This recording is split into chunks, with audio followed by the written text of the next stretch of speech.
Sehingga sekarang saya ada di rumah. Terus aku tak makan dulu karena baru saja saya off dari jaringan yang lain. Sekarang aku makan satu lemper dulu ya. Oh, enggak, Prof. Jaluk apa ndak? Yajid, mana Yajid? Siap, Prof. Boleh, Prof. Siap, Prof. Ada, Prof.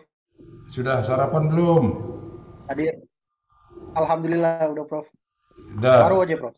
Sarapan sendiri-sendiri, silakan ambil. Siap. Ya, Nian bagaimana? Prof. Sudah Sarapan. sarapan, Prof. Ya, ambil apa itu? Ada kacang, makan kacang, ada air, minum air. Biar ada yang menemani aku dulu. Ya, Prof. Saya minum kopi. Yohanes, Yohanes sudah sarapan belum?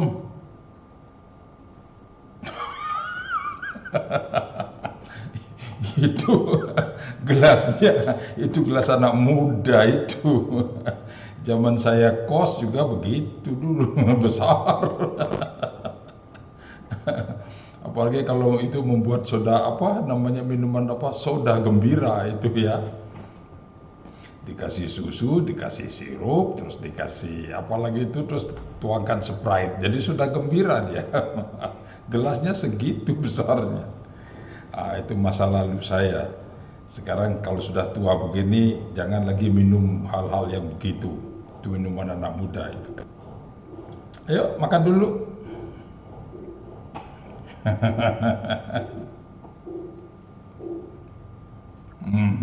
Ya dah tuh.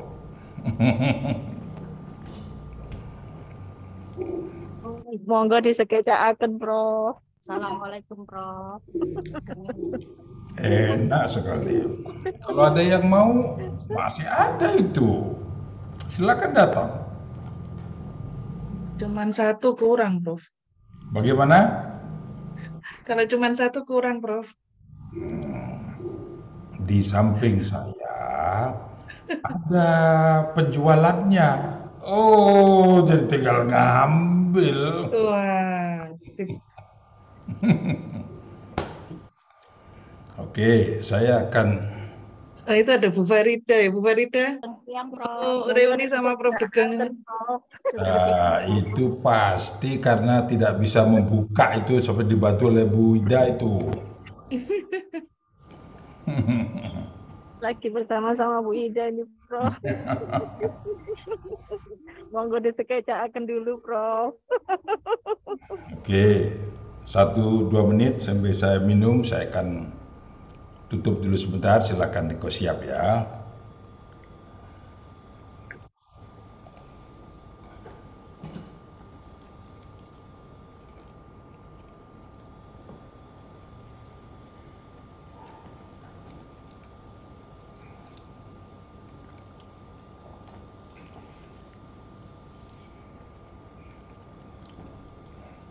Hendy, kenapa wajahnya begitu melihat saya?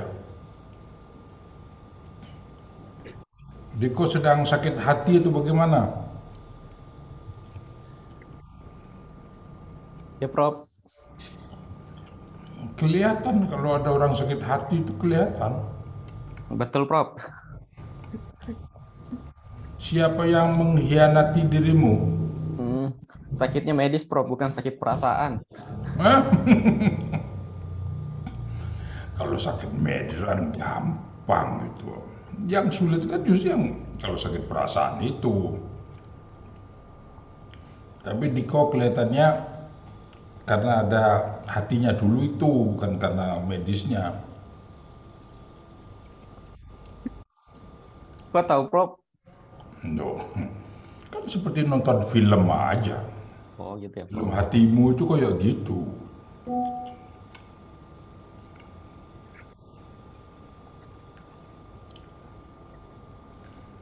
Dan nikmati kegembiraan.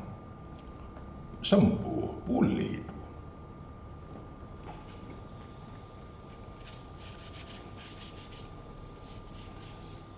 Jangan beri hati kita tempat untuk yang begitu-begitu itu.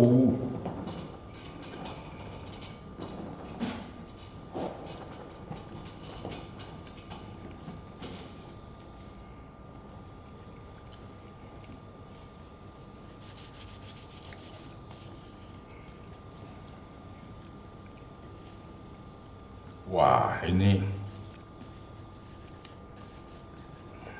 kopinya belum datang. Yang datang baru lempernya ini. Dan sejak Zoom yang pertama tadi, lempernya yang datang. Pasti ini ibu ini lupa ini. Atau tidak tahu juga, saya tidak dikasih minum kopi atau gimana. Ya, terima saja. Puja, Iya, Prof. gimana? Ada banjir? Aman, Prof. Aman ya. Kalau ada banjir, udah tahu caranya? Kalau ada banjir,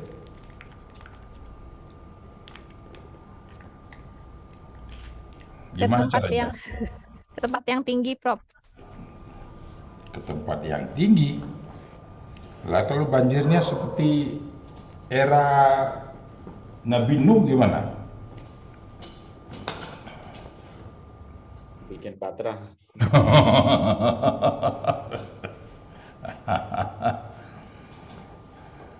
Baiklah. Nah, ada pertanyaan dulu?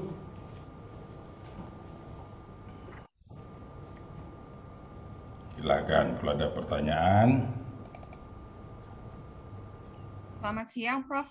Saya mau tanya tapi nggak buka kamera, nggak apa-apa ya, Prof?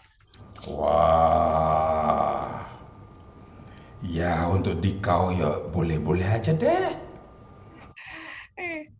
Terima kasih, Prof. Gini, Prof. Apakah kita itu diperbolehkan memodifikasi suatu desain pembelajaran yang sudah ada untuk mendapatkan novelty dari penelitian kita, Prof? Itu kalau pertanyaan apakah boleh, lebih baik saya jawab dengan wajib. Jadi bukan hanya boleh toh, artinya Sangat diperbolehkan ya, Prof? iya, bagus itu. Yang seringkali dilakukan oleh teman-teman kan apa adanya. Jadi bagus. Silakan. Hanya itu pertanyaannya? Sementara itu dulu, Prof. Terima kasih, Prof. Tidak dilanjutkan dengan cara bagaimana cara memodifikasi, tidak gitu? Oh, iya, Prof. Ya karena kau tidak bertanya, aku tak menjawab ke situ. Tak tahan dulu. Karena ada cara-caranya untuk mengadopsi, memodifikasi atau bagaimana itu. Agar novelty-nya langsung kelihatan toh? Iya, Prof. Iya. Caranya gimana? Itu, Prof. Bagaimana caranya, Prof? Ya, yang sederhana, kasih baju baru. Ya toh, kasih baju. Nah, kalau dia hanya pakai baju, kasih jaket. Nah, kan langsung toh termodifikasi. Kalau dia sudah pakai baju, pakai jaket, ternyata udaranya panas, lepas jaketnya, kan jadi baru lagi. Ternyata dingin. Nah, seperti siapa kemarin waktu kuliah itu dingin, kasih jaket. Siapa yang dingin kemarin? Dole? Dole ya? Prof. Nah, kasih jaket baru. Sederhana tuh ya. Silakan gunakan makna yang seperti itu. Ada tambahan apa, ada kurangi apa, tapi sesuai dengan yang dibutuhkan. Ditambahin jaket karena memang dingin, kan tinggal gitu toh. Aslinya tidak pakai jaket, tapi ternyata model itu sekarang dipakai di wilayah yang dingin, tambahin jaket, kan tinggal gitu toh. Nah, aslinya pakai jaket, ternyata panas, tinggal lepas jaket, jadi. Nah, silakan terjemahkan sendiri maknanya ya. Siap, Prof. Oke, ada pertanyaan lain? Saya, Prof. Ya, langsung. Di dalam penelitian kuantitatif kan ada hipotesis, di mana hipotesis itu berfungsi sebagai posisinya sebagai jawaban sementara yang akan nanti dibuktikan ketika setelah penelitian itu dilakukan. Nah, stop dulu. Ya. Tidak ada kata dibuktikan di dalam riset. Terima kasih, Prof. Nah, coba pilih kata yang tepat. Yang akan dicari jawabannya. Diujikan. Diuji. Ya, ini penting ya, kecermatan ya. Terima kasih, Prof. Jadi, tahu bedanya antara dibuktikan dan diuji?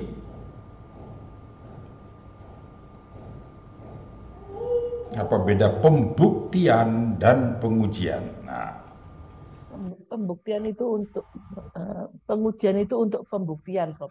Hah? Pengujian secara statistik. Apa bedanya soto dan rawon? Membuat rawon agar menjadi soto. Begitu tuh nanti jawabannya. Ya, coba sama apa bedanya?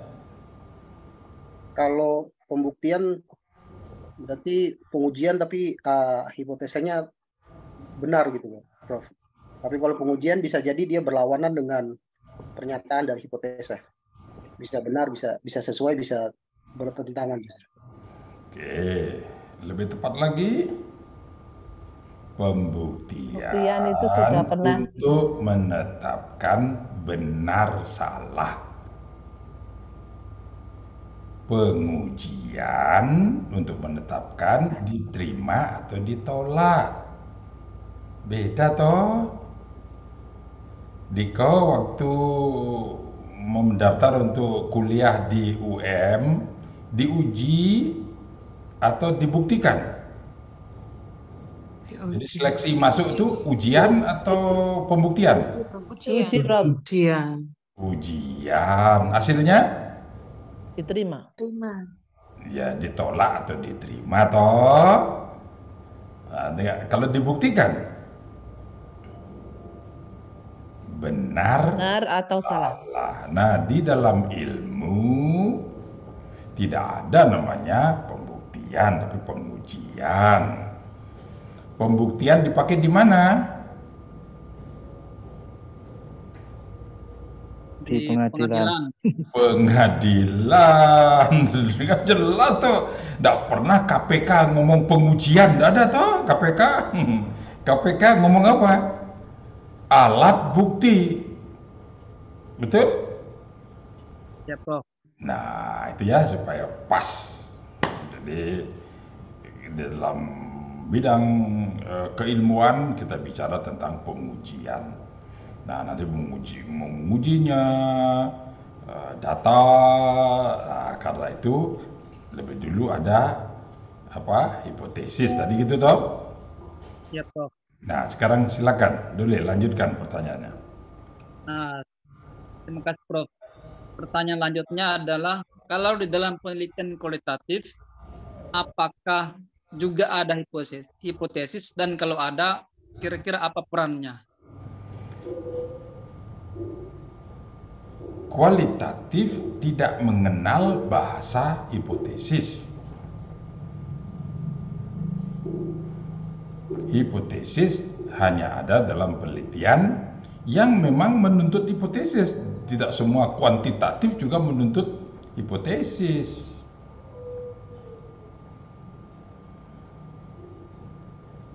Nah, contoh, jadi penelitian-penelitian yang menuntut adanya hipotesis ya, eksperimen, kan gitu toh. Korelasional, ex post facto, studi komparatif itu. Nah, kalau ada penelitian kuantitatif tapi dia deskriptif. dia tidak menuntut hipotesis. Nah, di kualitatif tidak dibutuhkan hipotesis. Kenapa demikian?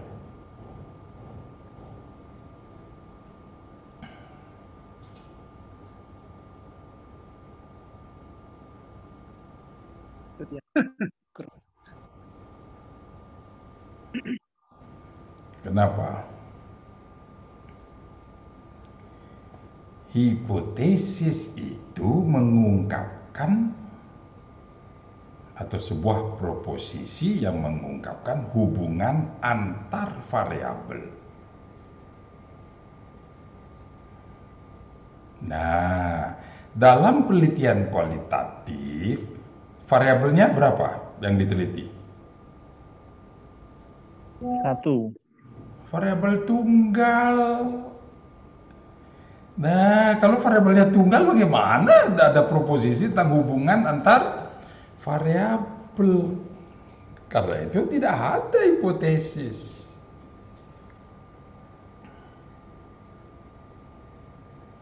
Bisa menangkap logikanya? Bisa, Prof. Nah, di dalam penelitian tadi yang kuantitatif, tapi kalau desainnya adalah desain deskriptif, dia kuantitatif, mendeskripsi itu selalu sifatnya variabelnya tunggal. Sehingga tidak mengungkapkan hubungan antar variabel. Jadi hipotesis itu dibutuhkan ketika seorang peneliti rindu mengungkapkan hubungan antar variabel, apakah itu hubungan korelasional atau hubungan sebab akibat. Nah, waktu seperti itulah kita akan membutuhkan sebuah hipotesis, itu sebuah dugaan dari jawaban tentang hubungan yang ada di antara variabel-variabel itu. Nah, ketika kita bicara hipotesis, kan ada yang disebut dengan hipotesis. Hipotesis apa saja sih? Coba. Dule, yang sudah Anda tahu, Dule, tentang hipotesis apa saja?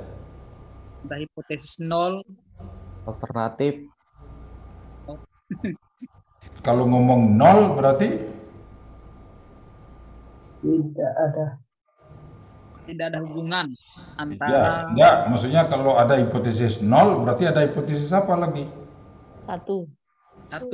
Satu, kan ingat notasinya supaya konsisten toh.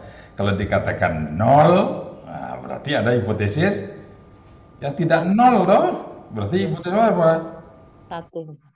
Tuh, kan gitu. Nah, kalau ada istilah hipotesis alternatif, berarti ada hipotesis apa? Hipotesis nihil ya, Prof. Nihil itu kan kata lain dari nol toh. Nihil artinya nol, gajinya nihil, berarti Diko tak terima gaji bulan ini. Ada enggak yang bulan ini belum masuk gajinya? Ini kan sudah tanggal 1. Nihil kan gitu. Ya, karena Diko sudah mengambilnya lebih dulu, jadi nihil. Ngutang. Nah, ada hipotesis alternatif, berarti ada hipotesis? Bukan hipotesis kerja itu, ya Prof. Saya dengar ada hipotesis kerja itu yang mana, Prof? Tetap. Hipotesis kerja itu working hypothesis, ya. Itu biasanya dipakai untuk penelitian-penelitian deskriptif kalau memaksa untuk memasukkan sebuah hipotesis. Nah, biasanya dilawankan dengan hipotesis statistik.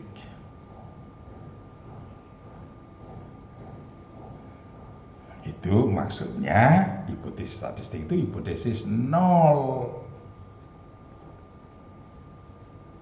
Jadi hipotesis 1 supaya konsisten penamaannya, ya gitu aja ya. Nah, hipotesis 0 itu juga disebut dengan hipotesis statistik. Mengapa?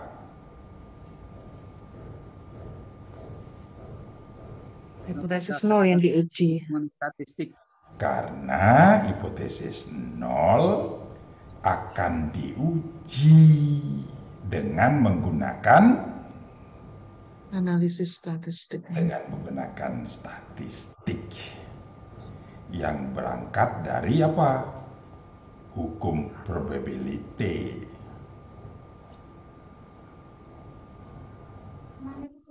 Nah, itu hipotesis nol.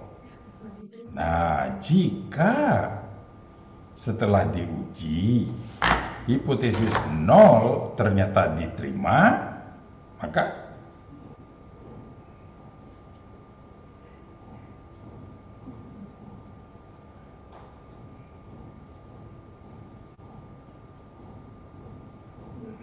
jika setelah diuji ternyata hipotesis nol diterima,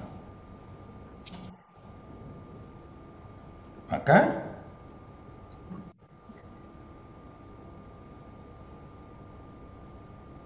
atau kalau saya ubah, jika setelah diuji hipotesis nol ditolak, maka Nggak ada pengaruh. Perbedaan atau pengaruh.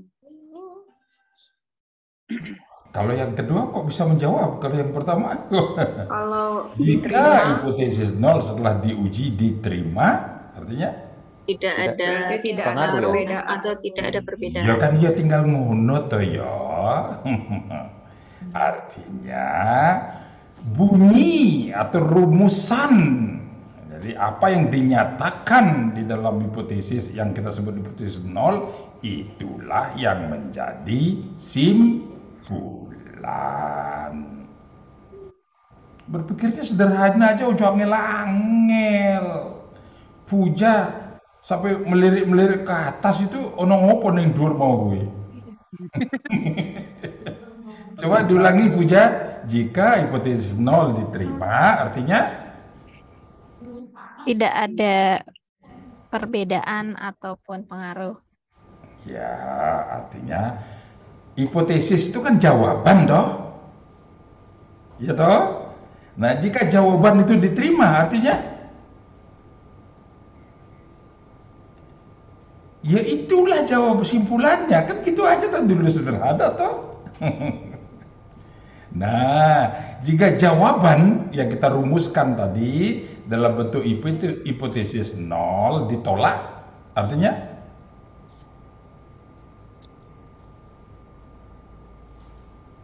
Terdapat perbedaan atau pengaruh. artinya Lawan dari Terdapat perbedaan atau pengaruh. ya biar tidak melompat. Artinya artinya hipotesis nol ditolak. Hipotesis nol kan menyatakan tadi tidak ada toh, karena ditolak. Puja, Diko sudah menikah. Sudah, Prof. Suaminya berapa? Satu, Prof. Satu. Waktu sebelum menikah punya pacar?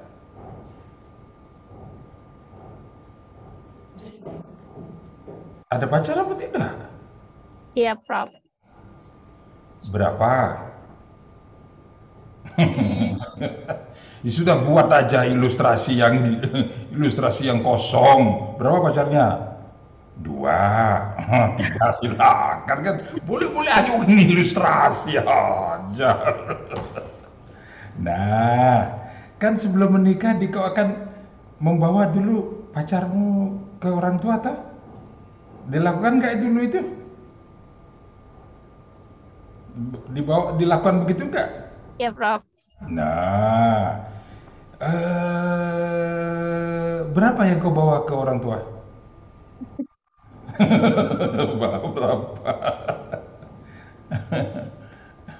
Berapa? Ternyata Diko punya pacar 2. Ada 2 loh pacarnya.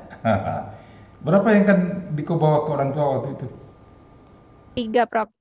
3? Dapat dari mana satunya? Yang mengantar, Prof. Oh, yang mengantar. Siapa tahu nanti yang pertama disodorkan, enggak. Disodorkan 2, enggak. Ya sudah yang ngantar aja gitu. Ya, pastilah kita hanya membawa 1 toh ya. Ya toh? Nah, 1 itu akan diuji oleh orang tua. Kalau dilihat dari ini, dilihat dari ini, nah itu kan nanti data atau analisis. Terus ternyata, oke, Papa cocok. Nah, kalau tak begitu, masih perlukah yang lain?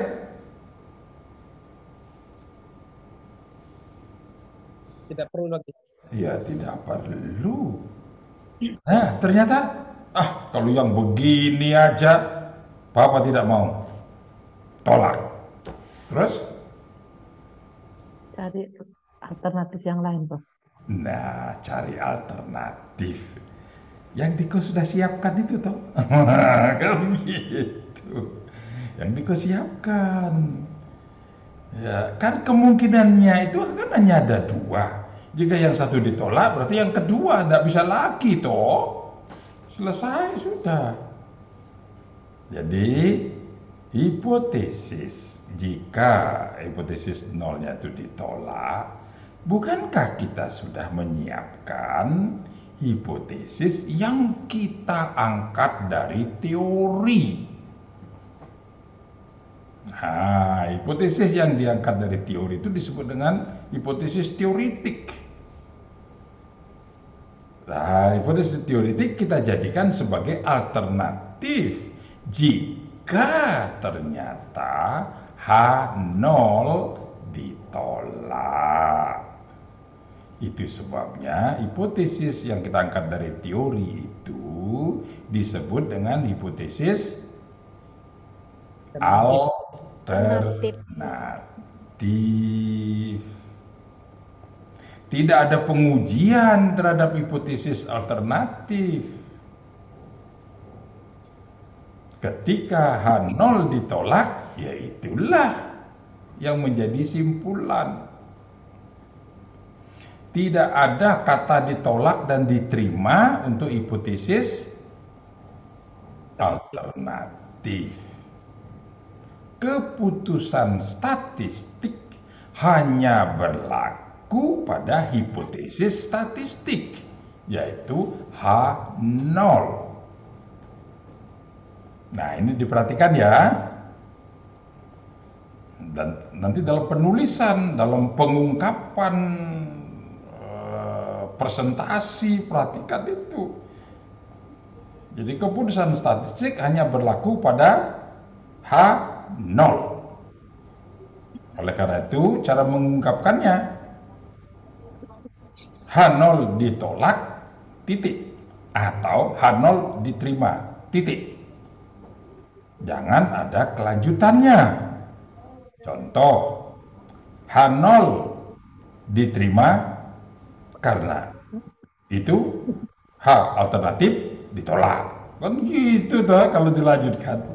Atau kalau dibalik, H0 ditolak karena itu H alternatif diterima. Itu tidak logisnya di mana? Hipotesis alternatif tidak pernah diuji. Tidak ada dasar menolak hipotesis alternatif itu. Kemungkinannya hanya diterima kalau H0 ditolak.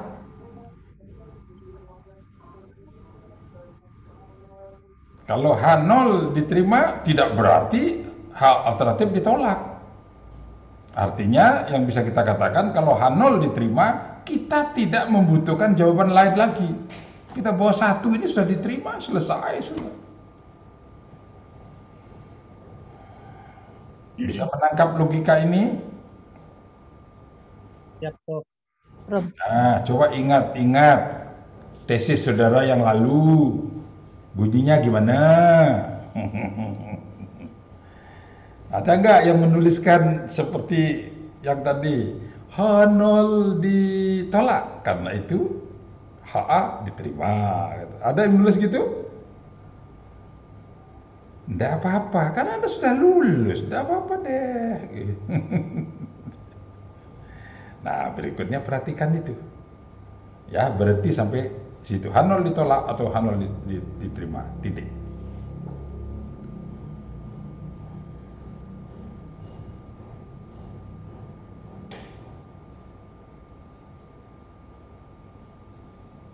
Oke, tadi pertanyaannya, tadi siapa yang terakhir bertanya tadi? Saya, Prof. Tadi tentang apa? Kualitatif dan kuantitatif itu toh? Ya, Prof. Sudah terjawab? Sudah, Prof. Terima kasih. Kalau sudah, aku yang akan melanjutkan. Masih banyak sekali pertanyaan yang berkaitan dengan hipotesis ini. Maaf, Prof. Mau tanya, Prof. Kasih dong kesempatan aku bertanya. Prof mau bertanya, Prof. Ya wes, karena Arif Ardiansyah yang bertanya, bolehlah. Aku tak mengalah. Iya, gini Prof, melanjutkan pembahasan yang jika H0 diterima atau ditolak, kemudian kita tidak bisa menjelaskan mengenai kalau misalnya H0 diterima ya, berarti kalau H0 ditolak, kemudian kita tidak boleh diperbolehkan melanjutkan statement kita bahwa kita menerima H1. Nah, nanti di bagian pembahasan kita seperti apa, Prof? Kalau kita misalnya tidak bisa mengungkapkan kalau kita itu menerima hipotesis alternatif untuk mendukung argumen kita dengan hasil penelitian yang lain, seperti itu, Prof. Oke, ini kelihatannya salah tangkap. Ini apa? Artinya salah paham, salah paham. Bukan tidak bisa, tidak perlu dilanjutkan dalam pembahasannya, ya. Karena kan otomatis kalau H0 ditolak, ya sudah. Berarti kalau H0 ditolak, maka artinya apa? Menerima. Jangan ngomong kata menerima. Itu loh, bahasa itu yang tidak masuk. Artinya hipotesis, jadi jawaban yang sudah kita siapkan itu yang dijadikan kesimpulan yang dari teori. Bisa menangkap maksudnya? Ya, bahasa sehari-hari. Kalau bahasa orang awam, ya sudahlah. H0 ditolak, H1 diterima. Nah, untuk memudahkan itu, untuk memudahkan kita merangkai pikiran kan. Tetapi logika statistik tidak begitu. Kita tidak bisa mengatakan bahwa H0 diterima atau ditolak karena kita tidak pernah melakukan pengujian atasnya. Ujian hanya dilakukan pada H0.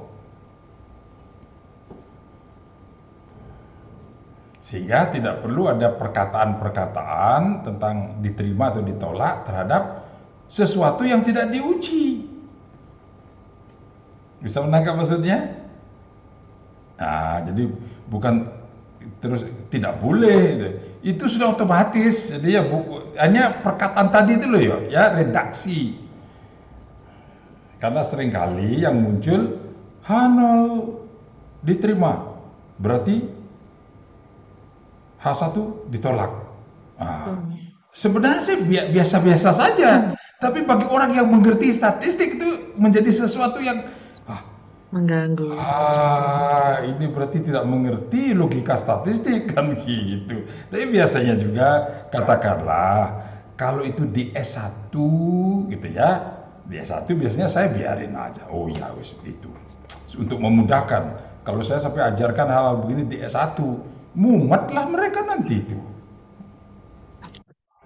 Nah, tapi kalau di S3 ini pasti saya masukkan hal-hal begini.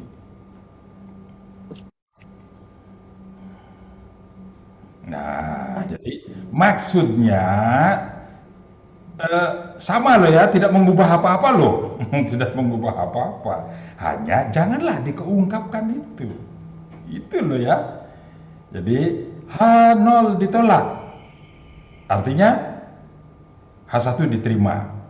Nah, itu dalam bahasa nggak usah diungkapkan, simpanlah itu di dalam pikiran kita supaya tidak mengganggu logika.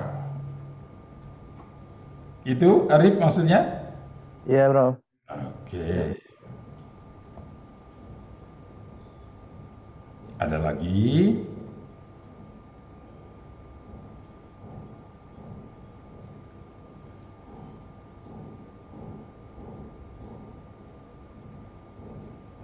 Nah, yang tadi pertanyaan dari siapa tadi? Dule?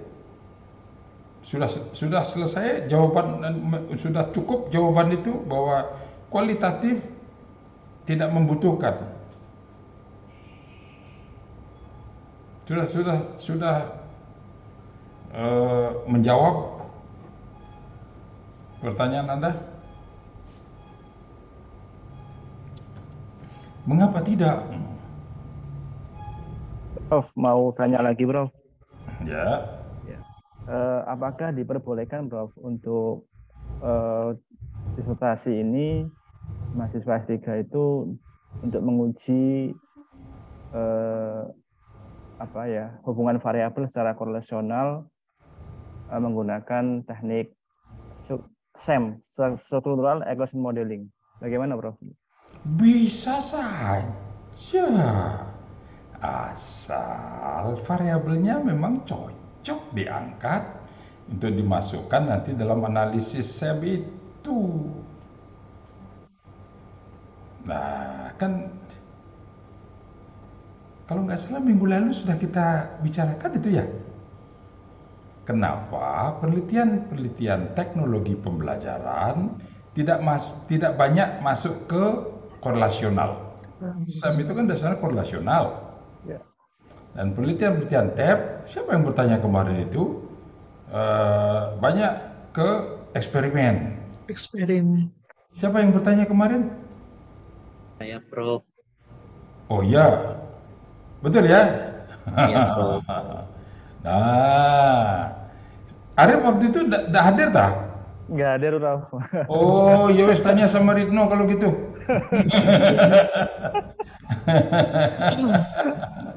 Karena tidak hadir ya. Boleh silakan. Hanya kan ada hanyanya loh ya. Ingat ini desain penelitian yang ada ini kan untuk semua bidang ilmu. Nah, ilmu kita yang disebut dengan teknologi pembelajaran kan gitu kemarin itu ya, lebih cocok. Nah, karena itu nanti disertasinya banyak yang eksperimen. Sedangkan untuk SEM ya korelasional lah, katakan itu korelasional kan banyak itu, ada korelasi sederhana, ada korelasi parsial, ada multiple, ada regresi ya. Dan nanti yang terakhir itu kan dengan SEM. Nah, penelitian kita itu bukan berarti tidak bisa didekati dengan korelasional ya. Tetapi variabel-variabel yang kita tekuni itu loh, yang kita tekuni itu tidak banyak bisa didekati dengan korelasional. Kenapa begitu? Nah, sekarang lebih dalam lagi ya. Kenapa? Hakikat dari penelitian korelasional itu gimana?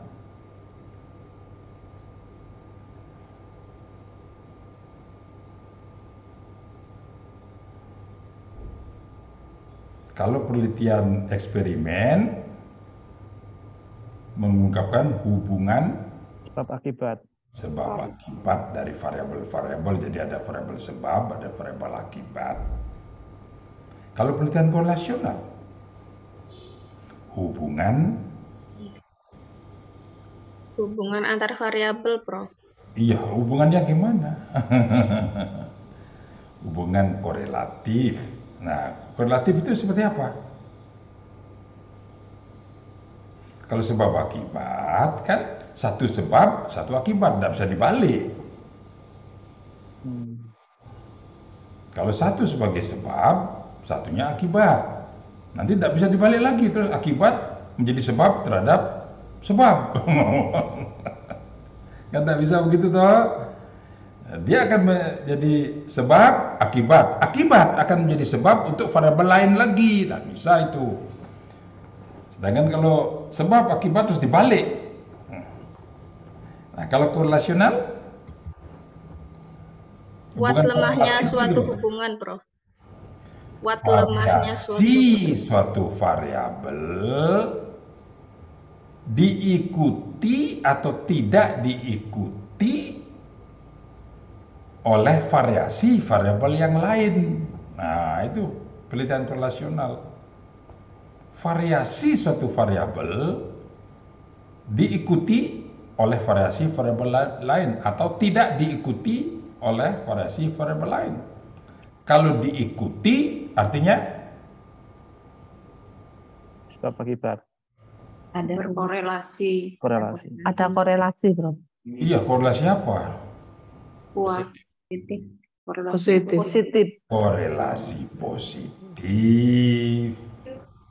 Kalau tidak diikuti namanya Korelasi negatif. Korelasi negatif. Tidak ada korelasi negatif. Contoh, makin tinggi tingkat kecerdasan, makin tinggi hasil belajar. Itu namanya Positif. Korelasi. Makin tinggi tingkat kecerdasan, makin rendah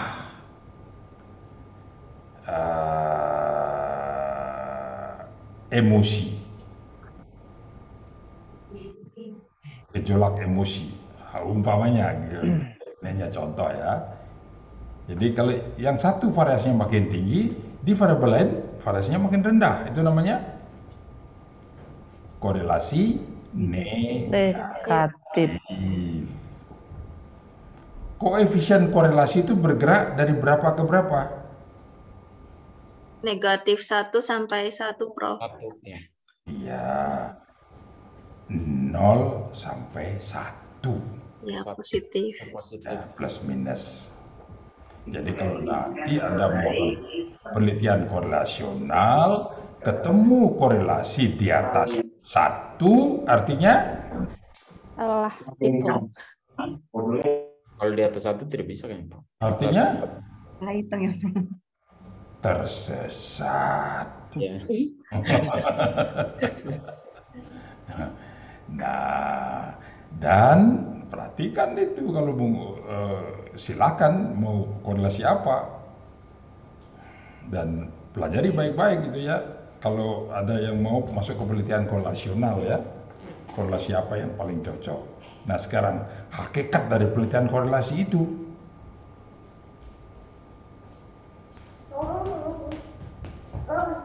kalau penelitian eksperimen kita kan memberikan treatment kepada sekelompok subjek dan nanti kita lihat pengaruhnya.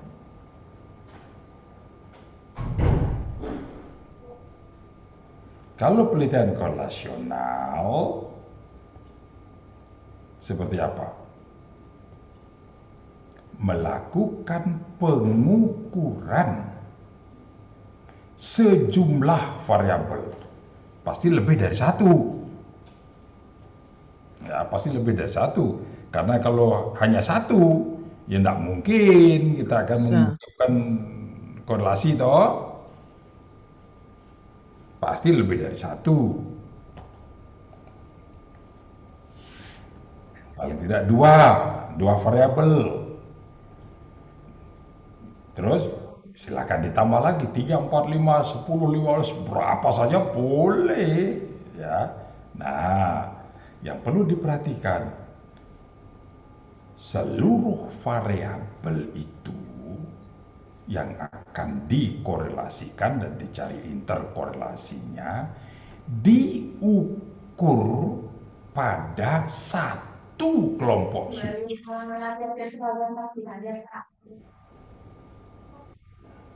Ingat ini baik-baik ya. Mengukur sejumlah variabel pada satu kelompok subjek. Contoh, satu kelas kita sekarang ini, Anda itu adalah satu kelompok subjek. Saya mau mengerjakan penelitian dengan desain korelasional, katakanlah gitu toh. Nah, yang akan saya korelasikan adalah karakteristik dari Anda. Kan Anda juga punya karakteristik, katakanlah jenis kelamin. Kalau jenis kelamin itu berarti ada berapa? Ada 2, Prof. Ada 2, Prof. 2, Prof. Yakin 2? Yakin 2? Ya anggap 2. Nah, kan itu diukur pada siapa? Pada Anda. Sehingga nanti ada yang katakanlah Tafif ketemu L. XL, Prof. Hah? XL. Nah, kan jelas tuh ya. Ada sudah datanya toh. Nah, saya ingin mengkorelasikan dengan apa? Silakan. Dengan tinggi badan. Berarti tinggi badan diukur juga toh. Tinggi badan Anda diukur. Dikorelasikan lagi dengan apa? Asal daerah. Tanyakan asal daerahnya, kan gitu toh. Nanti korelasikan lagi dengan apa? Kebiasaan makan, kesukaan makan. Ada data lagi, tapi semua pada Anda itu, pada satu orang, satu, semua ada datanya lengkap. Berapapun variabel yang mau dikorelasikan, semuanya harus ada. Jika dalam satu kelompok itu katakanlah ada satu data yang tidak muncul, katakanlah nanti asal wilayah tidak diketahui di mana, jadi kosong, tidak ada datanya, maka data ini seluruhnya tidak berguna, harus dibuang dari analisis. Jadi melakukan pengukuran sejumlah variabel pada satu kelompok subjek. Nah, sedangkan kalau penelitian korelasional, mari kita lihat sekarang contoh pengaruh strategi pembelajaran yang digunakan oleh dosen. Nah, jadi dosen yang punya strategi itu terhadap hasil belajar mahasiswa. Nah, kan ada dosen di sini, ada mahasiswa. Berarti ada subjek dosen, ada subjek mahasiswa. Apakah karakteristik yang ada pada dosen ini memberikan pengaruh terhadap hasil belajar mahasiswa? Nah, dalam penelitian korelasional tidak bisa begitu. Kita tidak bisa mengkorelasikan antara latar belakang dosen terhadap hasil belajar mahasiswa. Tidak bisa itu. Ketemu logikanya? Latar belakang dosen. Dosen yang mengajar. Jadi saya, latar belakang pendidikan saya ini loh. Nah, terus dikorelasikan dengan hasil belajar Anda nanti. Bisa nggak?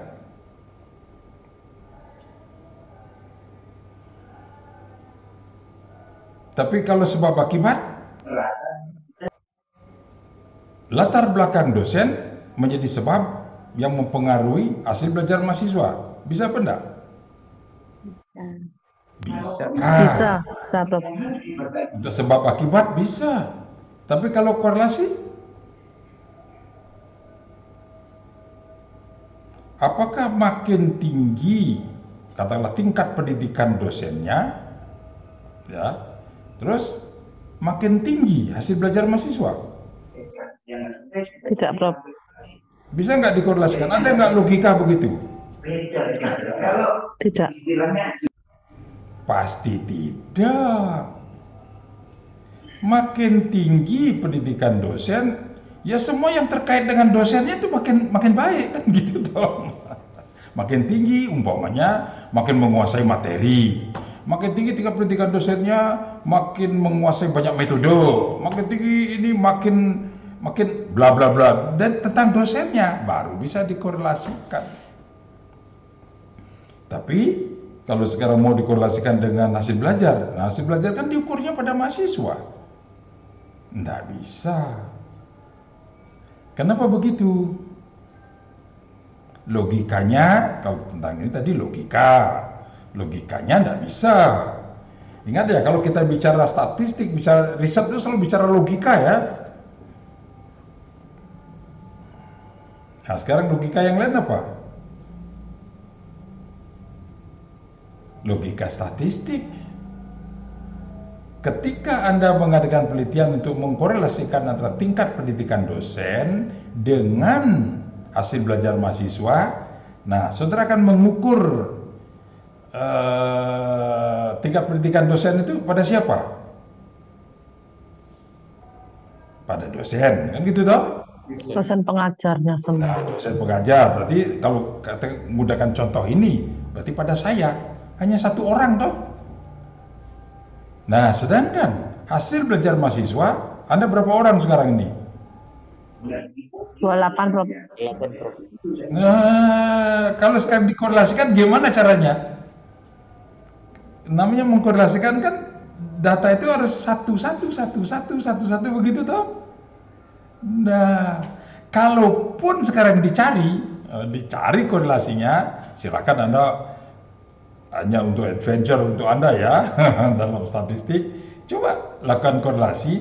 Yang satu datanya umuhin tetap satu, ada bervariasi datanya, silakan cari itu. Terus kalau dikorelasikan ketemunya berapa nanti korelasinya? 0, tidak ada korelasi. Itu logika statistiknya. Kalau logika teori seperti tadi, kalau menggunakan logika teori, kalau wali kota banyak makan sate gulai, yang stroke masyarakatnya atau wali kotanya?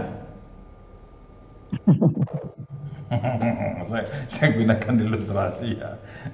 Korelasi antara makanan yang dinikmati wali kota dengan tingkat kesehatan masyarakat. Nah, itu kan sama dengan ilustrasi tadi itu, tingkat pendidikan dosen dengan hasil belajar mahasiswa. Nah, kalau sekarang wali kota yang banyak makan sate dan gulai kambing, yang stroke siapa? Ya wali kotanya, Prof. Nah, kan tidak bisa tuh nanti dikorelasikan dengan stroke-nya masyarakat. Siapa yang makan pencit, dia yang ngilu. Betul? Tahu pencit? Mangga muda. Mangga muda. Ngilu? Apa tuh ngilu? Tuh, hampir sama dengan sakit gigi. Ngilu ya, rasa nyeri di gigi. Nah, ayahnya makan pencit, anaknya ngilu, bisa begitu? Anaknya ngiler yang betul, Prof. Ngiler. Jadi tidak bisa dicari di tempat lain. Nah, ini perhatikan ya, penelitian korelasional. Nah, banyak sekali penelitian korelasional yang tidak memperhatikan itu. Secara teori sebenarnya tidak bisa dipertanggungjawabkan. Bapaknya yang makan pencit kok anaknya dicari tingkat kengiluannya. Ngilu dia. Wali kota yang makan sate kambing, kok melihat stroke kok di masyarakat. Contoh sekarang, strategi pembelajaran, status sosial ekonomi orang tua, tingkat pendidikan orang tua dikorelasikan dengan hasil belajar anaknya. Bisa nggak? Hasil belajar siswa.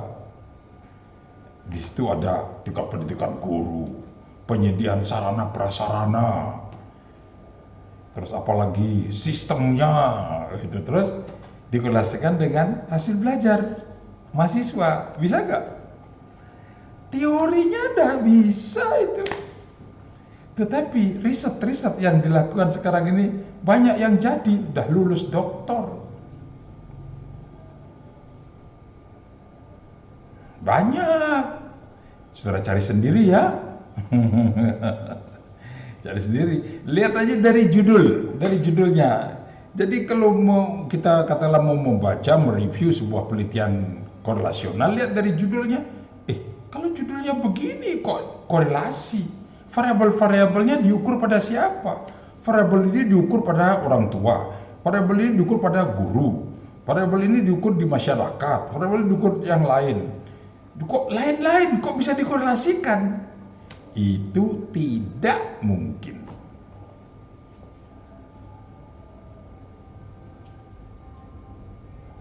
Nah, tetapi kok jadi juga riset-riset itu.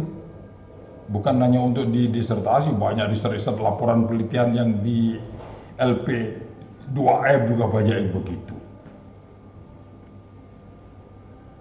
Tetapi jadi sudah. Nah, saya mengharapkan Diko nanti tidak masuk ke riset-riset yang begitu ya.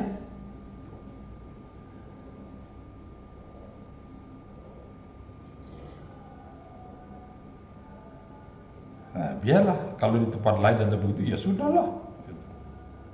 Itu urusan masing-masing. Kalau itu nanti titik lemahnya pada bab pembahasan.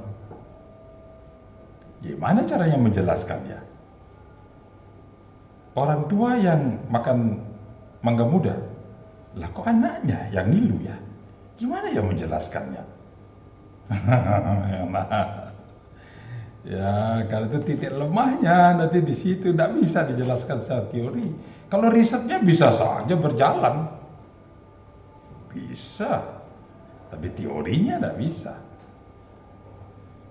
Nah, terus yang kedua, titik-titik riskan dari penelitian korelasional ya, apalagi yang menggunakan Sam, Amos, dan silakan siapa lagi ya menggunakan statistik-statistik yang baru ya, yang sekarang sudah berkembang lagi.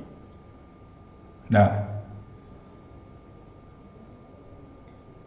korelasi statistik korelasional yang sekarang ini tersedia menyesuaikan dengan tingkat pengukuran data. Ada data yang mencapai tingkat pengukuran yang paling rendah apa? Nominal. Nominal. Atasnya? Ordinal. Ordinal. Atasnya? Interval. Interval. Atasnya? Rasio. Nah, Anda sebagai calon dokter harus sudah tahu itu ya, karakteristik dari data yang nominal bagaimana bla bla bla ya. Nah,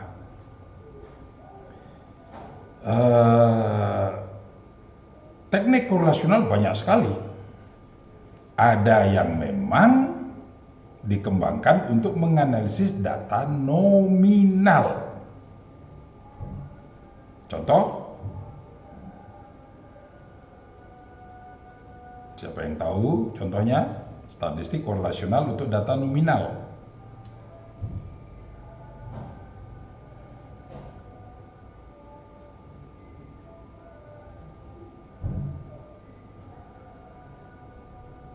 Belum tahu. Perman. Hubungan antara Kalau ordinal apa? Sperman. Urutan, Prof. Ada urutannya. Ya, urutan itu statistiknya apa? Frank Sperman. Itu Sperman.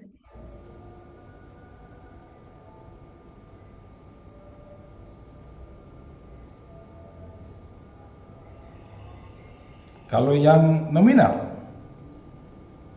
Person product moment. Pernah mendengar korelasi V atau Euler's Q atau gamma? Belum pernah tahu. Non parametrik. Yang penting Anda tahu bahwa ada statistik korelasional yang memang disiapkan untuk kalau datanya nominal. Sedangkan kalau ordinal, ya bisa menggunakan yang statistik untuk nominal. Kalau ordinal, yang paling terkenal apa? Sperman. Sperman dan Brown, ya. Sperman yang disebut dengan notasinya juga nanti jelas. Rho, ya. Rho.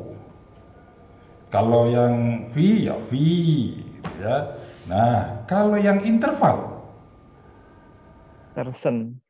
Pearson, product moment Pearson. Nah, notasinya apa? Yang Pearson? R kecil ya? R kecil. Nah, yang penting sekarang untuk Anda perhatikan, dan ini sudah banyak sekali dalam riset-riset itu. Saya menemukan itu sejak tahun 90-an itu. Di riset-riset itu tidak pernah ada orang mempersoalkan, jadi aja risetnya. Ketika saya masih waktu itu menjadi reviewer di zaman dulu ya, di Dikti, itu riset-riset itu banyak sekali itu. Saking banyaknya, ya kalau semuanya dicoret, tidak ada yang bisa diterima mengajukan proposal. jalan di review tetap juga. Ya sudahlah kan gitu. Nah, katakanlah yang terakhir ini kan sekarang kan ada teknik statistik yang bisa dipakai untuk mengungkapkan sebuah kontribusi dari suatu variabel terhadap variabel ini melalui variabel yang lain, nanti analisis SEM dan semuanya itu ya. Itu kan semuanya basisnya adalah Pearson product moment. R itu basisnya. Hanya kalau datanya interval. Jadi kalau variabel itu diukur dan bisa memberikan pengukuran pada tingkat interval, baru bisa masuk ke SEM.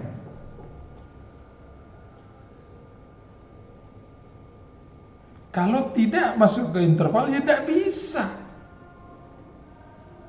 menggunakan SEM. Tetapi karena ya itu yang ingin dikerjakan, sehingga terjadilah, kalau dalam bahasa saya lah ya, dalam ini bahasa penelitian ya, memanipulasi. Ini beda dengan manipulasi laporan keuangan ya. Beda ya, ini memanipulasi, dilakukan sesuatu agar bisa menghasilkan data yang interval. Contoh, strategi pembelajaran. Strategi pembelajaran itu kalau diukur, tingkat pengukuran datanya apa?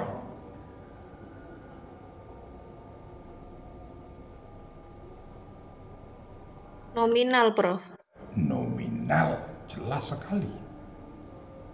Pasti nominal. Nah sekarang,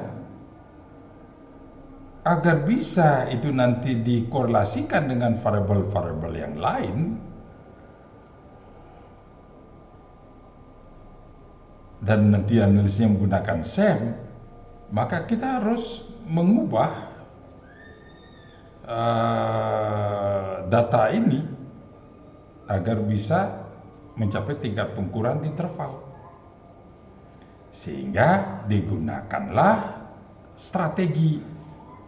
Ya ini ungkapan baik loh ya, memanipulasi ya, mengubah-ubah, maksudnya memanipulasi itu, mengubah-ubah hakikat dari variabel itu, sehingga nanti bisa memberikan skor, angka.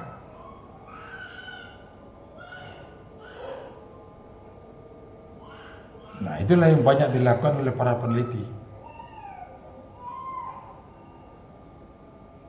Sesungguhnya hal-hal yang seperti ini hanya untuk mewadahi statistik, supaya statistiknya cocok. Tapi logikanya tidak bisa. Kalau contoh, jenis kelamin. Nah, jenis kelamin itu kalau diukur, datanya seperti apa? Nominal juga. Hanya LP, hanya gitu aja tuh. Ya. Untuk membedakan. Yohanes L, Fuja P, tinggal gitu aja. Nah, terus diubah menjadi L1 P2. Akan jadi angka dia. Nah, meskipun dia menjadi angka, tetapi hakikatnya kan tetap tidak bisa. Tidak bisa terus 2 itu lebih baik dari 1. Ya, coding. Angka 1 adalah angka nominal, angka 2 adalah angka nominal. Jadi banyak yang gagal penelitian terus diperlakukan, jadi tadinya dari L menjadi 1, P menjadi 2, terus diperlakukan sebagai angka sehingga bisa dikenai operasi hitung. Jadi data yang tidak bisa dikenai operasi hitung, itu data nominal dan ordinal, itu ya tidak bisa dihitung, tidak bisa dikalikan, maksudnya tidak bisa dijumlahkan, tidak bisa dikenai operasi hitung, dijumlah, dikurangi, dikali, dibagi. Tidak bisa. Sehingga data yang seperti itu tidak bisa dianalisis dengan menggunakan korelasi produk momen. Hanya bisa dengan korelasi V. Hanya bisa dilihat di situ penjumlahan dari P-nya berapa, penjumlahan dari L-nya berapa, hanya gitu. Tidak bisa dikalikan itu.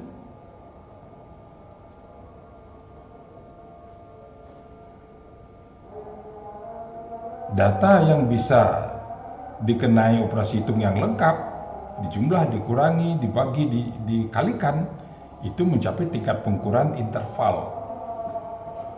Nah, produk momen menggunakan asumsi itu. Jika tidak bisa, ya tidak bisa dianalisis datanya.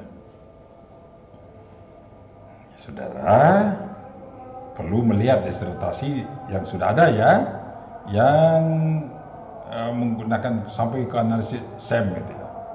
Silakan cari di banyak prodi. Kalau di tab sudah jarang menemukan itu. Bukan berarti tidak boleh loh ya. Silakan kalau memang menemukan variabel yang pas, silakan.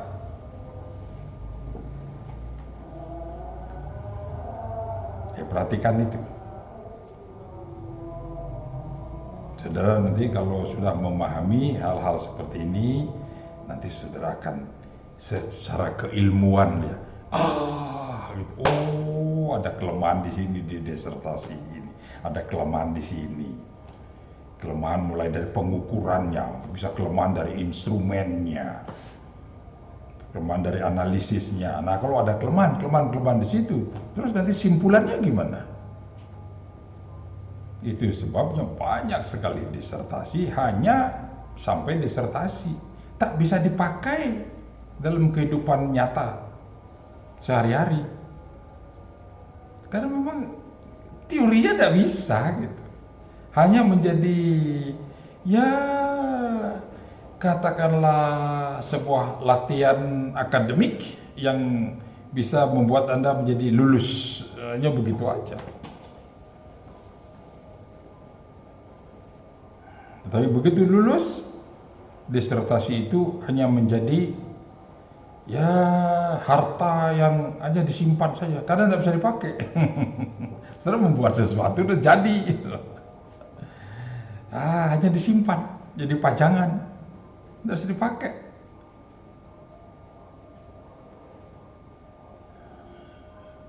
Bisa paham dengan maksud saya yang terakhir ini? Ya, bro. Puja kan punya ukuran tubuh, punya baju toh, punya jilbab juga toh. Yang saya maksud tadi, Dikup membuat baju, jadi seperti baju sudah, seperti baju. Terus juga jilbab, tetapi ternyata baju untuk boneka, boneka kecil, ya untuk dipajang aja. Memang jadi bajunya itu. Ada juga jilbab pakai juga bisa, tapi untuk boneka, sehingga dipajang. Kalau ditanya ini apa? Baju, memang baju, tapi bukan baju yang untuk dipakai oleh puja, untuk boneka. Nah, seringkali begitu loh ya. Nah, apakah di Korindu untuk menghasilkan disertasi yang seperti itu? Boleh, tidak apa-apa. Yang penting kan lulus. Ya, Yohanes. Ya, Prof. Ya, gimana? Yang penting lulus. Prof, mau tanya, Prof. Silakan. Ya, Prof, bagaimana dengan data yang kita peroleh dari pengukuran menggunakan skala psikologi, Prof? Skala apa? Skala psikologi. Yang setuju, nggak setuju, sangat setuju. Itu kan ordinal ya, Prof? Iya. Nah, itu bagaimana menganalisisnya, Prof? Ya, tergantung nanti akan apa itu untuk dikorelasikan atau apa? Biasanya itu kan di penelitian TAP itu data yang diperoleh dari skala psikologi itu diperlakukan sebagai variabel interval sehingga menggunakan analisis statistik parametrik, Prof. Seperti ANOVA. Padahal itu datanya dari skala psikologi yang pengukurannya menggunakan ordinal. Nah, itu akan tergantung pada instrumennya. Jadi gejala-gejala psikologi bisa diukur dan akan menghasilkan tingkat pengukuran tertentu. Paling tinggi bisa interval, tapi tidak bisa rasio. Nah, banyak di bawahnya, kan gitu toh. Nanti nominal. Nah, hanya sekarang kan harus ada upaya dari seorang peneliti untuk mengembangkan sebuah instrumen agar dengan instrumen itu bisa memberikan hasil pengukuran paling tidak interval. Itu kan upaya dari seorang peneliti. Contoh, tingkat kecerdasan. Nah, tingkat kecerdasan itu kalau diukur, ya bisa nominal juga bisa. Cerdas, tidak cerdas, hanya begitu. Bisa. Nanti kalau ordinal, ya bisa dilihat angka-angkanya. Nah, kalau interval, setiap angka-angka yang ada memberikan interval yang sama, menjadi interval dia. Nah, sekarang bagaimana caranya mengembangkan instrumen agar tingkat pengukurannya bisa setinggi mungkin, paling tidak interval. Nah, sekarang instrumennya yang menentukan itu. Nah, instrumen-instrumen yang dikembangkan tanpa prosedur-prosedur ilmiah sesuai dengan persyaratan pengembangan instrumen, ya tidak bisa menghasilkan data yang interval. Contoh ya, hasil belajar aja ya, itu kan juga data psikologis tuh, hasil belajar ya. Nah, hasil belajar itu yang diukur dengan menggunakan tes buatan dosen atau tes buatan guru. Dia paling hanya bisa memberikan tingkat pengukuran ordinal.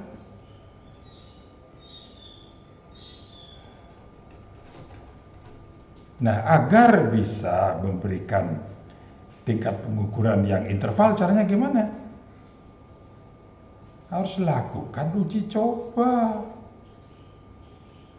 Sehingga tes itu menjadi tes yang terstandar.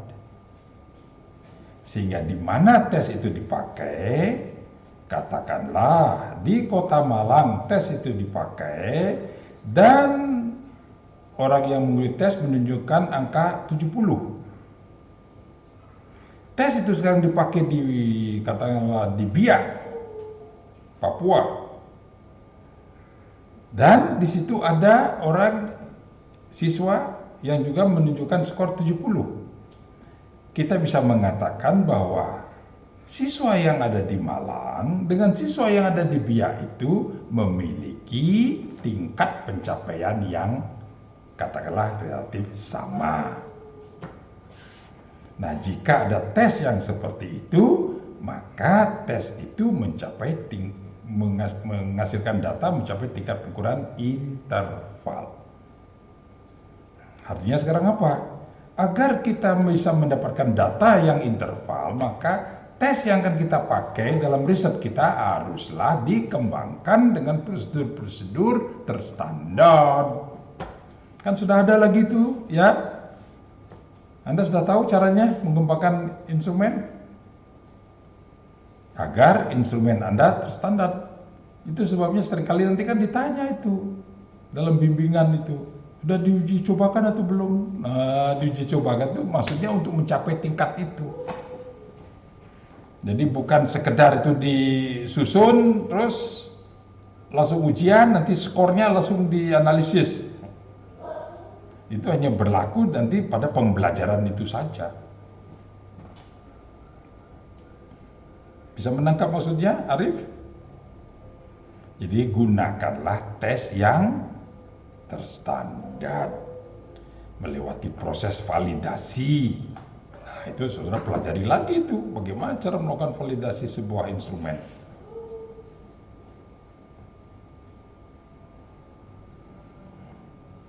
Ada yang melanjutkan pertanyaan ini?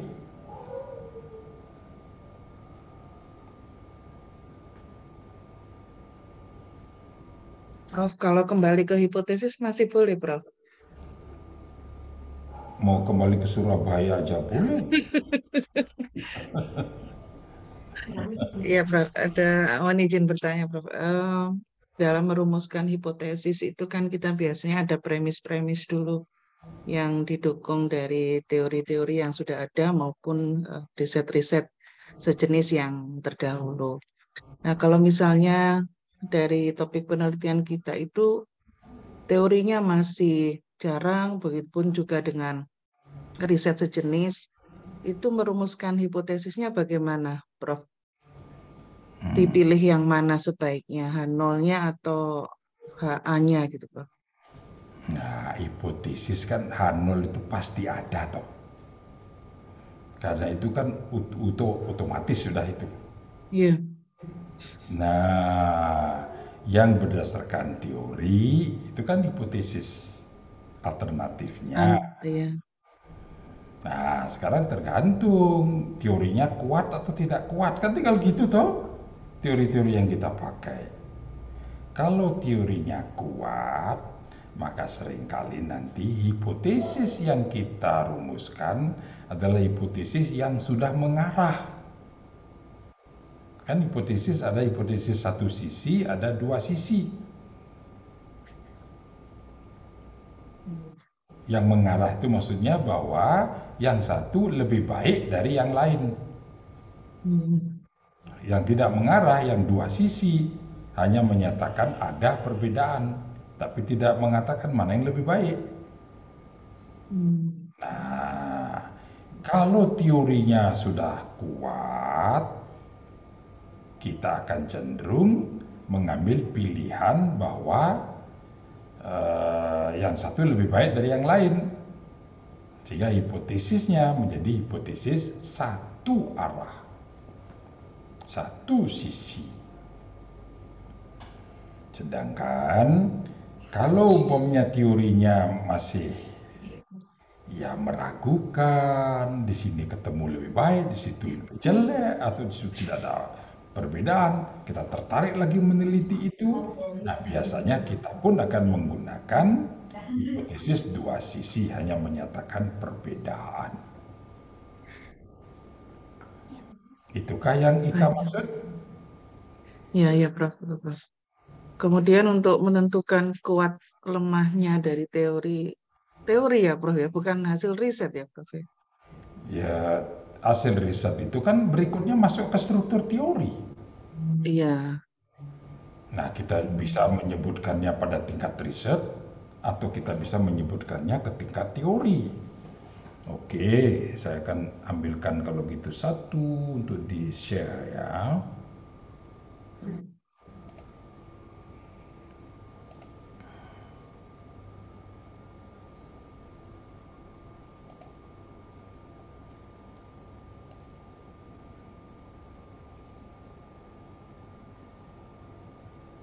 Sudah kelihatan? Sudah, Bro. Saya ambilkan coba ini salah satu yang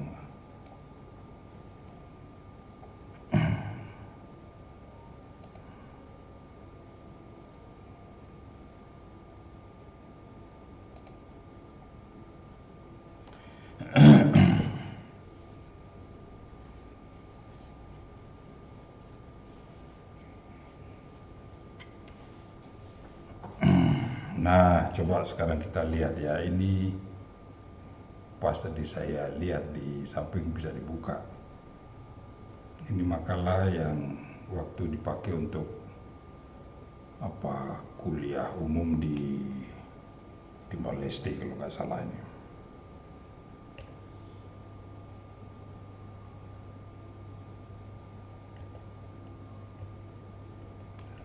Mungkin di sini ada.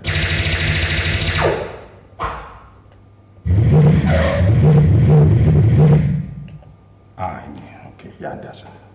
Nah, coba lihat di sini procedural steps in scientific research ya. Nah, lihat di sini alurnya. Ini yang disebut dengan spektrum sebuah riset ya. Hipotesis ada di mana?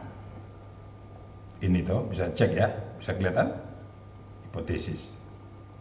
Nah, seseorang akan merumuskan hipotesis itu berangkat dari mana?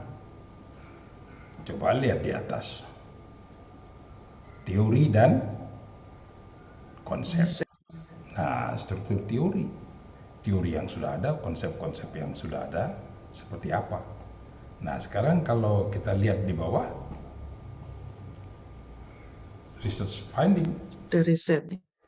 Yang sudah ada sebelumnya. Nah, tadi Ibu menyatakan itu dari mana? Boleh aja kalau dari struktur teori boleh. Dari teman-teman penelitian yang dalam bentuk laporan-laporan penelitian juga boleh, kan gitu toh? Nah, silakan aja. Nanti dalam kajian biasanya teori dan konsep itu akan ditemukan di sumber-sumber sekunder. Di buku teks kita menemukan itu. Tapi untuk yang earlier research findings, kita menemukannya di mana? Di jurnal-jurnal, sumber primer. Ya, teman-teman penelitian dalam satuan-satuan teman penelitian. Itulah yang dipakai sebagai dasar untuk merumuskan hipotesis dengan logika deduktif, logika induktif. Nah, hipotesis yang dimaksud di sini masih hipotesis teoretik. Biasanya disebut dengan theoretical hypothesis. Sini dia bahasa-bahasa istilah atau penamaan yang dipakai masih bahasa konsep, konstruk di sini. Nah, berikutnya peneliti akan memberikan definisi operasional dari variabel-variabel itu, operational definition of variables, dan itu akan bisa kita membuat hipotesis yang operasional. Hipotesis dengan variabel-variabel, penamaan variabel yang bisa diukur, yang biasanya sudah disebut dengan prediksi. Nah, kalau sudah sampai ke situ, nah ini sekaligus menjawab pertanyaan Ika tadi. Nanti hipotesis kita satu arah atau dua arah. Tergantung setelah dia dioperasionalkan, bagaimana cara mengukurnya akan kelihatan di situ. Katakanlah kalau hipotesis yang masih sifatnya teoritik, kita menggunakan bahasa-bahasa yang katakanlah bahasa-bahasa teori. Strategi pembelajaran, kita ngomongnya strategi pembelajaran. Tapi nanti strategi pembelajaran itu kan dioperasionalkan, strategi pembelajaran yang gimana? Karena strategi pembelajaran katakanlah kooperatif. Nah, sekarang kooperatifnya itu seperti apa? Lebih dijelaskan lagi. Kooperatif yang bagaimana? Ada tipe-tipe, katakanlah di situ tipe yang seperti apa. Nah, itu sudah masuk kepada prediction di situ. Hipotesis yang lebih khusus, yang operasional, yang dapat diuji. Nah, pengujiannya gimana? Menggunakan research design tertentu. Kita pilih yang mana sekarang? Dengan instrumen-instrumen yang dikembangkan. Melakukan pengumpulan data, analisis data, dan itu menjadi findings dari riset kita. Nah, temuan tidak akan berhenti di situ. Setelah ada temuan, nah nanti dalam laporan penelitian kan ada pembahasan toh. Nah, pembahasannya itu ini ada tanda panah ke atas dari findings ke pembahasan, dia masuk ke hipotesis lagi. Dia tidak masuk ke ini loh ya, ke hipotesis yang operasional, tapi ke hipotesis yang teoretik, yang biasanya nanti muncul di bab 2. Sinilah pembahasan itu dilakukan. Hasil pembahasan akan masuk ke struktur teori. Nah, ketika masuk ke struktur teori, teorinya itu dikuatkan, dimodifikasi, atau diubah. Termasuk juga konsep-konsepnya. Nah, hasil pembahasan itu juga masuk nanti kepada struktur penelitian sebelumnya yang sudah ada. Cocok dengan riset-riset sebelumnya? Atau sangat berbeda? Atau bagaimana?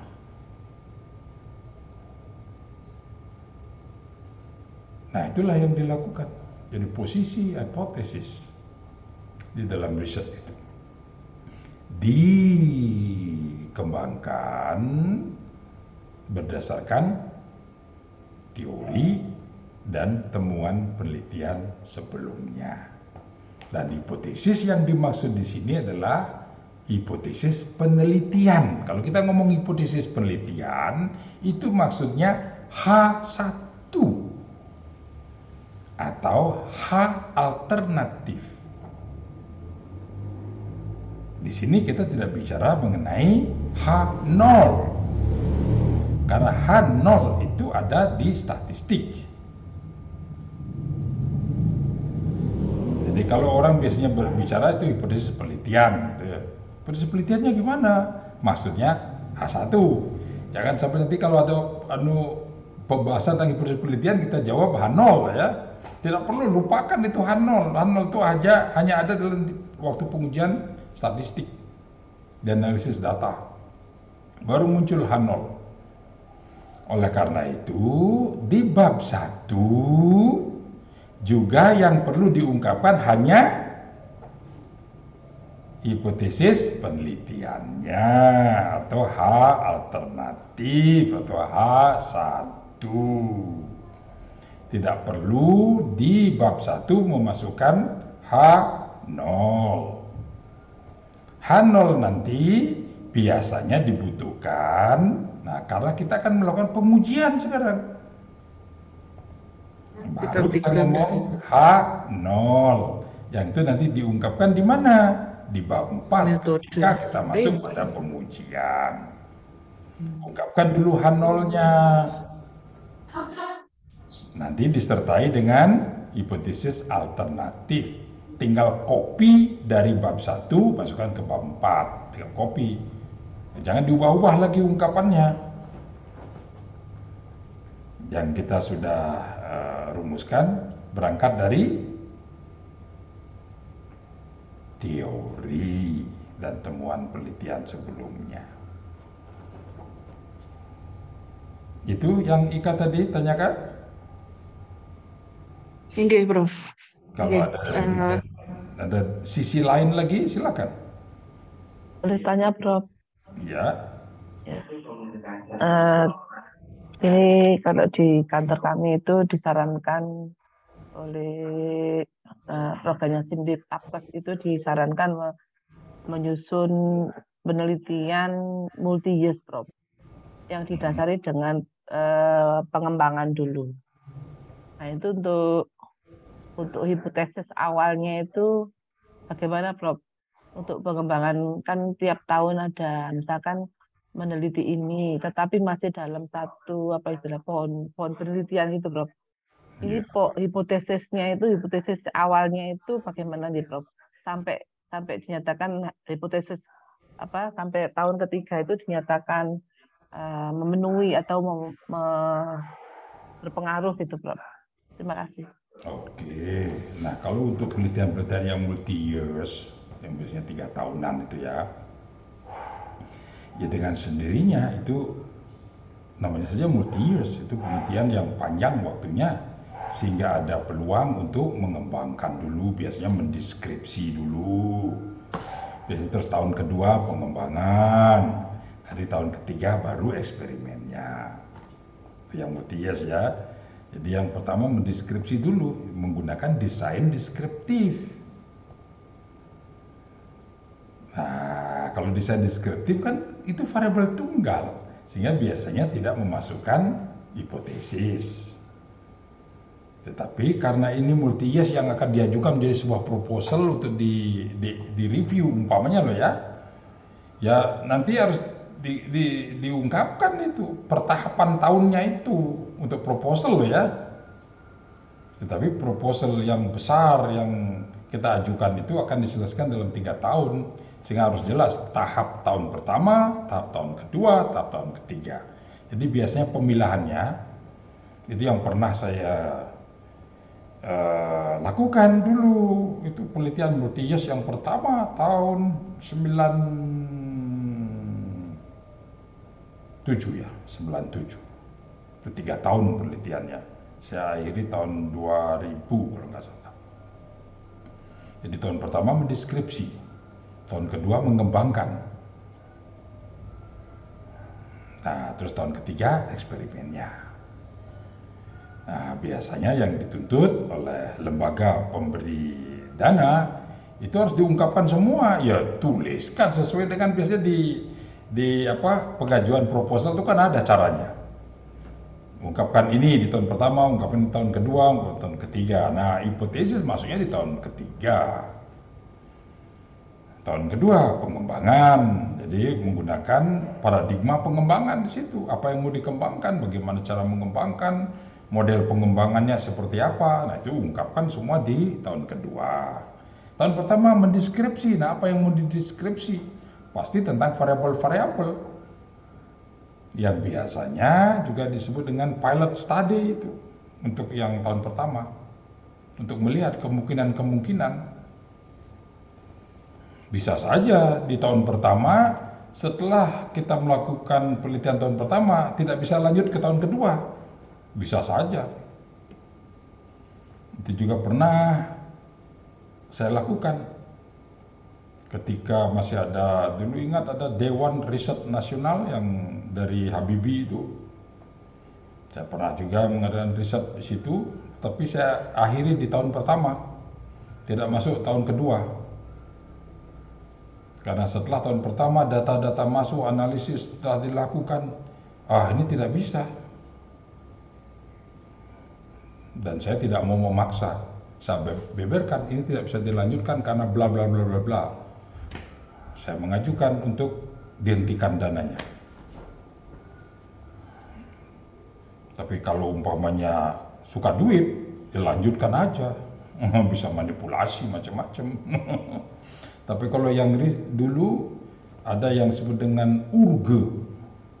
Urge itu riset untuk cikal bakal riset pasca sarjana. Itu yang pertama. Nah itu memang saya sangat intensif mengerjakan itu. Dalam 3 tahun melibatkan banyak mahasiswa S3 juga. Kalau nggak salah sampai 12 mahasiswa yang saya libatkan.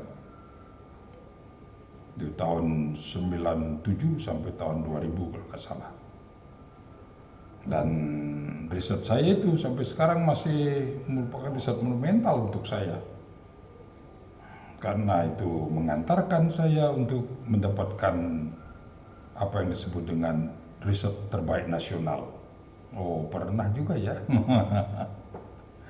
Mendapat hadiah waktu itu dari Balitbang, istilahnya masih apa dulu ya? Balitbang Dikbud. Dapat hadiahnya, dan hadiahnya itu apa? Bisa menjadi kolaborator dari riset-riset di Indonesia. Sehingga jika ada peneliti-peneliti di Indonesia mengajukan dana ke lembaga yang ditunjuk, harus mendapatkan persetujuan dari riset kolaborator. Nah, itu duitnya banyak itu. Jadi untuk orang cari duit itu ya. Zaman itu. Nah, jadi kalau yang multi yes seperti itu. Nah, silakan. Akan bagaimanapun juga selalu disesuaikan. Siapapun ya yang mengambil riset-riset yang seperti itu, sesuaikan dengan pasti riset seperti itu ada panduan proposalnya. Tinggal diikuti aja. Nah, caranya yang baik, yang sudah pernah saya lakukan, di tahun pertama lebih banyak menggunakan desain deskriptif. Di pilot study lah semacam itu, silakan seperti apa. Tahun kedua, pengembangan. Mengembangkan apa yang memang dibutuhkan untuk menyelesaikan masalah yang ada, yang sudah kita deskripsikan di tahun pertama. Dan yang ketiga, sekarang eksperimenkan. 3 tahun sudah itu. Kadang-kadang ada yang minta itu, Prof. Reviewer protokol tuh ada yang minta di tahun pertama sudah ada produk gitu, Prof. Kadang-kadang. Iya, Bu Tafi. Iya, produknya ya itu tadi, deskriptif itu produknya. Selalu toh ada laporan. Tahun pertama. Bukan maksudnya bendanya itu, Prof. Maksudnya sudah ada barangnya, bukan laporan gitu. Hasilnya itu kadang suka ada yang gitu, Prof. Padahal itu pengembangannya minta di awal tahun biasanya, Prof. Iya. Nah, padahal kan kita harus eksplorasi, analisa pengembangannya dilakukan di tahun pertama, kan tinggal begitu ya. Ya tergantung deh pemberi dana, kan dia yang memberi dana. Kalau dia katakanlah minta supaya di tahun pertama sudah ada produk gitu. Ya Andalah sebagai researcher kalau memang mau ya usahakan, jadi bukan hanya mendeskripsi begitu, tapi sudah ada. Apakah produk-produknya pada tingkat mana, silakan. Sesuai dengan bidang garapan ya, bisa saja berbeda-beda. Tetapi kalau riset-riset dalam bidang pendidikan, saya kan masuknya ke riset pendidikan ya. Ya, produk itu seperti apa ya, kalau tahun pertama ya gimana. Tetapi kalau memang itu diminta dan kita mau ikut di dalam kompetisi itu, ya harus bisa menunjukkan produknya. Ya tergantung pada Dikau lah. Gitu. Dikau rindu mau lakukan. Nah, itukah yang dimaksud? Iya, Bos. Oke. Jadi kalau misalnya yang di awal tahun itu sudah ada pengembangan, terus kemudian yang eksperimen berarti tahun kedua dan selanjutnya tahun ketiga itu ngapain, Prof?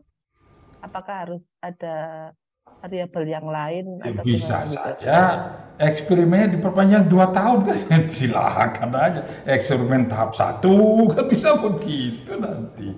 Ya sesuaikan apa yang diinginkan. Karena yang memberikan dana kan harus terpuaskan juga sesuai keinginannya.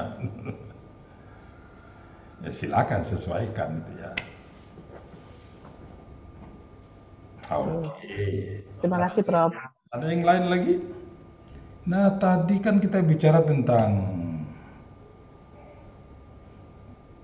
ini juga tadi ada yang types of data ya, variable in statistic and educational research.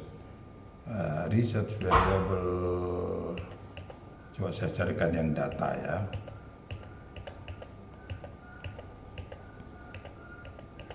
Nah, ini dia. Tadi kan kita bicara ini tuh ya. Measurement. Jadi klasifikasi variabel dilihat dari tingkat pengukurannya. Ada nominal, interval, ordinal, interval, rasio. Nah, sedangkan kalau position and research ada independent variables, dependent variables, moderator, dan control intervening variables. Nah, hal-hal seperti ini sudah jelas atau belum ya? Apa itu variabel bebas, variabel tergantung, moderator, kontrol, intervening? Intervening, Bro. Yang intervening itu kan mediator, Prof ya. Bisa dikatakan variabel mediator. Mediator. Bro. Tergantung desain risetnya nanti ada yang menyebutkan begitu loh ya. Iya. Hati-hati gitu. Tetapi kalau kita salah pun tidak banyak juga orang yang tahu. Katalah ya, saya akan coba lihat ya berdasarkan degree of measurement ya, types of data. Nah, kan ada nominal, ordinal, interval, rasio. Nah, karakteristiknya gimana? Nah, kalau nominal, data itu hanya sifatnya klasifikasi. Oke, sebentar. Ini sudah pukul berapa ya? 12:30, Prof. Oh, sudah lewat ya. Ya sudahlah. 11:21. Ini saya share ke saudara ya. Iya, Prof. Makasih. Nanti minggu depan kita akan lihat kembali ya. Kita akan lanjutkan minggu depan. Ini saya sharekan ke grup saudara. Nama grup kita apa ini? S3. Belum ya? Oke, nanti kalau salah masuk ya saudara hapus lah gitu ya. Baik, karena saya akan ada kegiatan lain lagi. Betul ya, sekarang pukul berapa ini? 12:21, Prof. 12:22, Prof, sekarang. Oke, sudah lewat ya. Baiklah, kita akan lanjutkan. Kalau Anda membutuhkan file ini, saya share ke saudara. Termasuk juga file-file yang lain tentang perkuliahan. Untuk Prof, mungkin lewat PJ-nya, teman-teman PJ. PJ Pak Jazid ya. Oke. Baiklah, begitu dulu ya. Oke, Prof. Hatur nuwun, Prof. Setiap pertemuan itu cocok dengan cara begini? Sangat cocok, Prof. Cocok, Prof. Tanya jawab begini daripada saya memberikan kuliah seperti di S1. Iya, Prof. Bla bla bla. Sesuai dengan pertanyaan-pertanyaan saudara aja ya. Iya, Prof. Iya, Prof. Yang apalagi kalau ada lempernya. Saya kasih janji. Carikan pertanyaan-pertanyaan yang membuat saya tidak bisa menjawab. Ya, itu yang sulit, Prof. Maka saudara pasti itu saya bisa memprediksi bahwa Anda telah mempelajari dalam. Nah, itu jadi prediksi saya. Ya sudah, tidak perlu ujian lagi nanti. Alhamdulillah. Karena dicatat ya, Prof. Berusaha cari pertanyaan sehingga ini saya tidak bisa menjawab. Nah, gitu. Nanti terakhir-terakhir kan saya akan langsung aja jawab. Setiap pertanyaan saya akan jawab begitu. Ini saya tidak bisa menjawab. Itu pertanyaan di luar penelitian boleh, Prof?